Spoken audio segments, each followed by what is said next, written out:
तो हेलो दोस्तों, जय हिंद, नमस्कार। कैसे हैं आप सभी। आशा करता हूं सभी साथी अच्छे होंगे और अपने आगे की तैयारी बेहतर तरीके से कर रहे होंगे। तो दोस्तों, एमपी में वर्ग 2 की जो चयन परीक्षा है वो आयोजित होने जा रही है।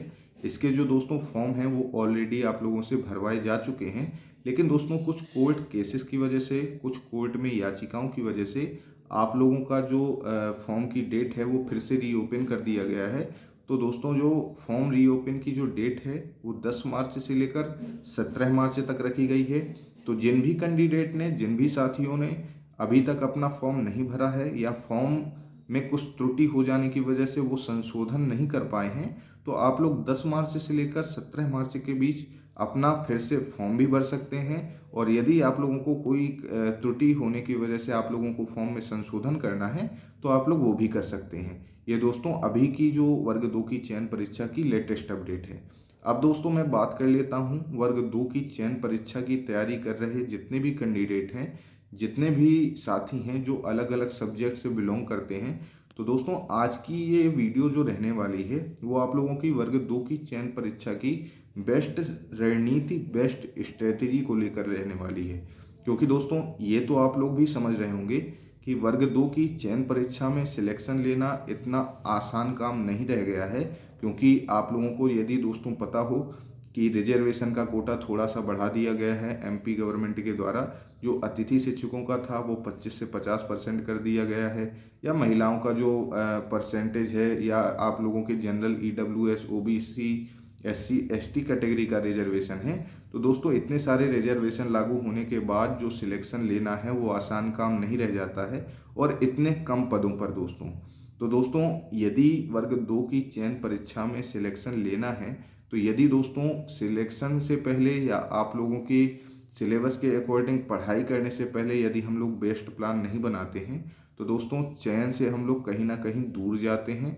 और दोस्तों कोई ना कोई यदि हम लोग यूनिक चीज़ नहीं करते हैं अन्य अभ्यर्थियों के अलावा, जैसे मान के चलिए कोई अभ्यर्थी अपनी तैयारी कर रहा है, यदि दोस्तों उससे कोई अलग चीज़, वो तो करना ही है दोस्तों जो वो कर रहा है बगल वाला कैंडिडेट, लेकिन दोस्तों उससे अलग चीज़ यदि हम लोग नहीं करते हैं तो कहीं ना कहीं दोस्तों ये मान के चलिए हम लोग समान रेस में दौड़ रहे हैं, एक लाइन में ही दौड़ रहे हैं। जब तक दोस्तों लाइन क्रॉस नहीं की जाएगी तब तक सफलता मिलना साधारण चीज़ नहीं रहती है। तो दोस्तों आज की मैं बात करता हूँ, आज की इस वीडियो में सब्जेक्ट वाइज सब्जेक्ट आप लोगों से डिस्कस करूँगा। तो यदि दोस्तों वीडियो पसंद आए तो चैनल को लाइक एंड सब्सक्राइब करके शेयर जरूर कर दीजिएगा। तो चलिए दोस्तों शुरू करते हैं। पहले बात कर लेते हैं दोस्तों हम हिंदी और संस्कृत के सब्जेक्ट को लेकर। तो दोस्तों यदि इसमें आप लोगों ने कॉमनली देखा होगा तो 1 से 10 यूनिट तक आप लोगों की जो सब्जेक्ट में दिया हुआ है, सिलेबस में दिया हुआ है, तो वो व्याकरण दी गई है।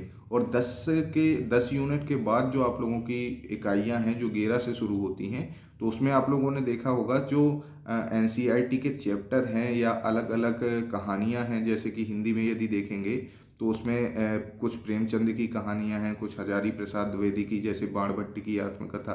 तो इस तरह उन्होंने अलग से 10-10 यूनिट, चाहे वो दोस्तों हिंदी में हो या संस्कृत में हो, दोनों को उन्होंने अलग अलग चैप्टर, अलग अलग जो किताबें हैं, रचनाएं हैं कवियों की, लेखकों की, तो उनको पढ़ने के लिए कहा है। जिससे दोस्तों आप लोगों के बहुत ज़्यादा क्वेश्चन वर्ग 2 की चयन परीक्षा में पूछे जाने की संभावना बनती है। तो दोस्तों एक तो ये रहता है कि आप लोग इसकी जो चैप्टर हैं आप लोग एनसीईआरटी की बुक से कवर कर लें, या इसको दोस्तों एक काम और कर सकते हैं कि आप लोग यूट्यूब में सर्च करके अलग अलग टॉपिक वाइज टॉपिक जो अलग अलग रचनाएं दी गई हैं उनको सारांश के रूप में शॉर्ट में भी जान सकते हैं। और ये इसके लिए दोस्तों आप लोगों को पढ़ना कहाँ से है, ये आप लोगों को रचनाएं करनी कहाँ से है, इसको दोस्तों मैं आपको नेक्स्ट वीडियो में आप लोगों के साथ डिस्कस कर दूंगा। और दोस्तों यदि मैं बात करूं जो शुरू की 10 यूनिटें हैं जिसमें आप लोगों की व्याकरण भरी हुई है, तो दोस्तों अभी तक यदि आप लोग कॉम्पिटिटिव एग्जाम की तैयारी करते रहे हैं तो दोस्तों ये तो बात आप लोग ध्यान दीजिएगा कि जो 10 यूनिट व्याकरण की है वो आप लोगों की ऑलरेडी कंप्लीट होनी चाहिए। ये मैं आपको, जहाँ तक मैं मानता हूँ कि 10 यूनिट आप लोगों की कंप्लीट इससे होनी चाहिए, क्योंकि ज़्यादातर कॉम्पिटिटिव एग्जाम में आप लोगों का वही पोर्शन पूछा जाता है। लेकिन चूंकि ये दोस्तों सब्जेक्ट वाइज है, सब्जेक्टिव एग्जाम आप लोगों का होना है, तो इसमें दोस्तों थोड़ा सा गहराई के साथ पूछा जाएगा। तो दोस्तों पहली बात, आप लोगों को ये व्याकरण में अपनी पकड़ बहुत ज़्यादा बनाए रखनी है।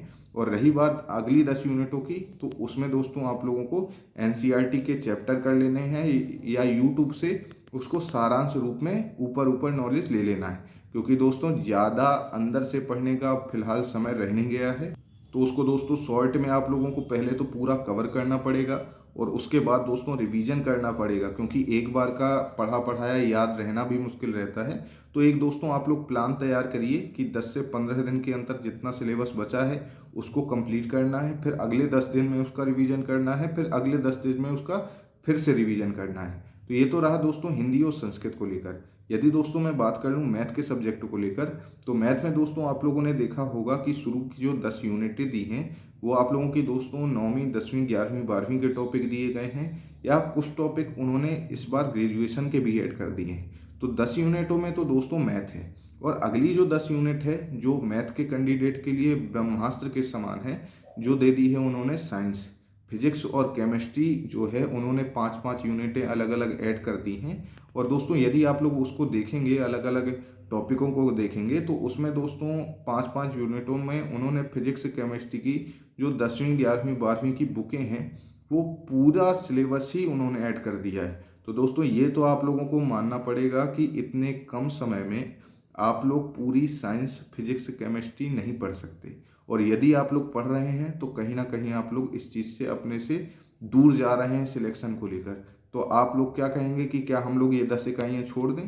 तो नहीं दोस्तों, ऐसा नहीं करना है। आप लोगों को करना क्या है, जो 10 इकाइयाँ हैं साइंस को लेकर, मैथ तो आपको करनी ही पड़ेगी, जो 10 यूनिटें दी गई हैं 1 से लेकर 10 तक, लेकिन 11 से लेकर 20 तक जो यूनिटें आप लोगों को दी गई हैं उसको दोस्तों आप लोगों को शॉर्ट में पढ़ना है।